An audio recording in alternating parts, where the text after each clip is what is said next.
അല്ല വേണ്ട, ഞാൻ അങ്ങോട്ട് വിളിക്കാം. ഇവിടെ ഇവിടെ എല്ലാരും കേൾക്കും. ഇവിടെ അവരൊക്കെ ഉള്ളത് എല്ലാരും കേൾക്കും. ഞാൻ അങ്ങോട്ട് വന്ന് വിളിക്കാം.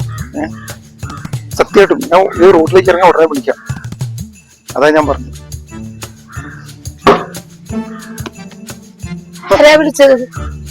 ആരുമില്ല. ഫോൺ പിടിക്കരുത്. ഞാൻ കരുതി ആരുമല്ല, വേറെ ഫോണെ പിടിക്കരുത്. വെറുതെ ചെയ്ത്. ഹലോ, ആരാ? ഭർത്താവിനോട് പറഞ്ഞത് പോലെ ഇനി ഭാര്യയോടും കൂടി പറയാം. ഞാൻ ഭാസ്കരൻ, പലിശ ഭാസ്കരൻ. 3 മാസത്തെ അവധി പറഞ്ഞ് 6 മാസം മുമ്പ് 50,000 രൂപ എന്നോട് കടം വാങ്ങിയതാ പലിശക്ക്. നിന്റെ കെട്ടിയവൻ ഇപ്പൊ മാസം 6 മുതലുമില്ല, പലിശയില്ല. വേണ്ട, ഇനി ഞാൻ പറയും, അത് നിങ്ങൾ കേൾക്കും. 10 ദിവസത്തെ സമയം കൊടുക്കണം. അതിനുള്ളൊരു തീരുമാനം ഉണ്ടായില്ലെങ്കിൽ ഞാനും എന്റെ പിള്ളേരും കൂടി അവിടെ വന്നൊരു പണി തുടങ്ങും. അത് താങ്ങാൻ ചിലപ്പോ നിന്റെ കെട്ടിയവന് പറ്റിയെന്ന് വരില്ല. വണ്ടി കയറാ.